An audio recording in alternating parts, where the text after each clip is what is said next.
guys, Assalamualaikum warahmatullahi wabarakatuh. Perkenalkan, nama saya Isnawati, calon guru penggerak Angkatan 3 Kabupaten Merauke, guru SMP IT Ibnu Sina Merauke. Baiklah, saya hari ini akan berbagi tentang refleksi terbimbing pada tugas 33A6 pengelolaan program yang berdampak pada murid.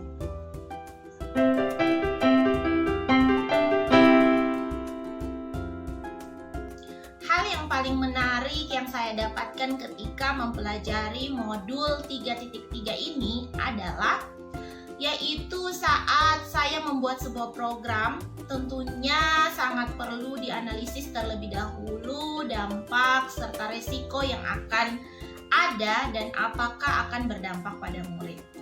Nah, program yang berdampak langsung pada murid harus menjadi kunci utama dalam merancang program yang akan dilakukan.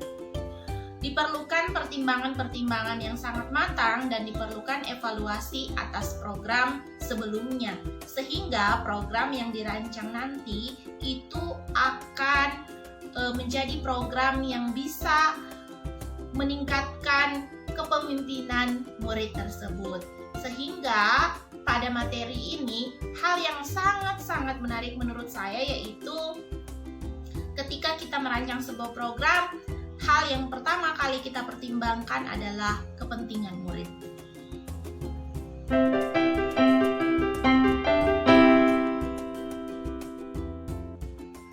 Kemudian selanjutnya yaitu hal yang mengejutkan ketika saya mempelajari modul 3.3 ini, yaitu kita sebagai guru sudah sepantasnya menjadikan murid sebagai pemimpin pada proses pembelajaran yang dilakukannya.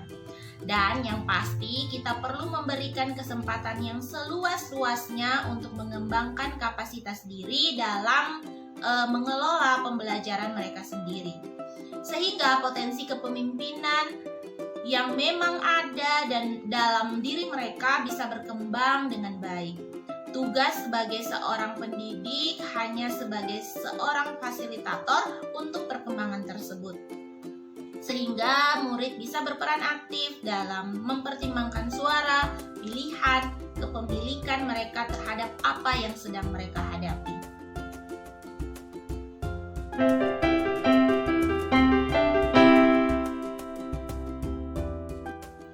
Hal yang berubah ketika saya mempelajari modul 3.3 ini yaitu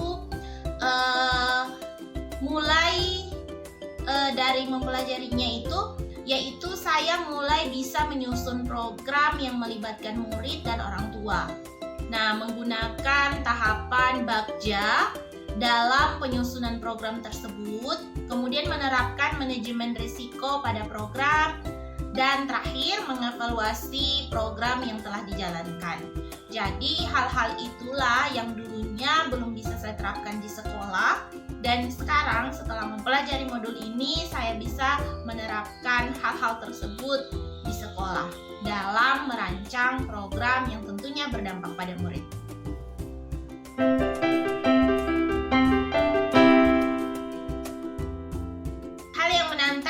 Yang harus saya pahami ketika mempelajari modul ini yaitu ketika saya harus menyusun program sederhana dalam melibatkan murid dan orang tua dengan menggunakan tahapan Bagja dengan memanfaatkan pengelolaan sumber daya yang ada di sekolah.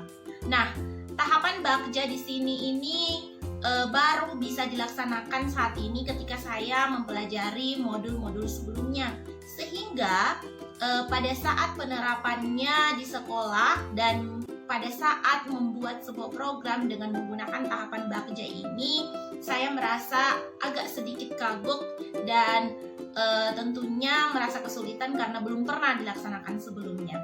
Tetapi tahapan Bagja ini bisa menjadi salah satu solusi yang sangat tepat untuk menghadapi permasalahan yang akan terjadi saat nanti program dilaksanakan. Karena kita sudah mempersiapkan solusi terhadap tantangan-tantangan yang dihadapi dengan menggunakan tahapan Bagja ini.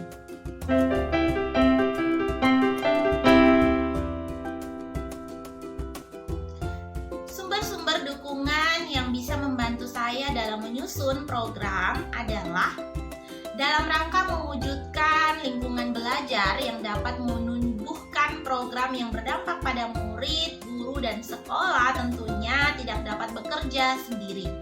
Mereka akan memerlukan dukungan dari berbagai pihak. Nah, salah satunya itu adalah sebuah komunitas. Nah, komunitas sendiri ini terdiri dari yaitu murid, orang tua, masyarakat sekitar, dinas pendidikan, dan lembaga-lembaga kemasyarakatan yang ada di sekitar sekolah.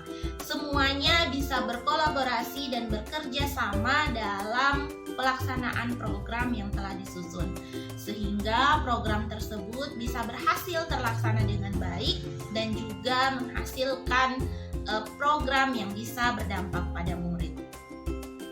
Nah, itulah tadi refleksi terbimbing pengelolaan program yang berdampak pada murid pada modul 3.3.3 ini.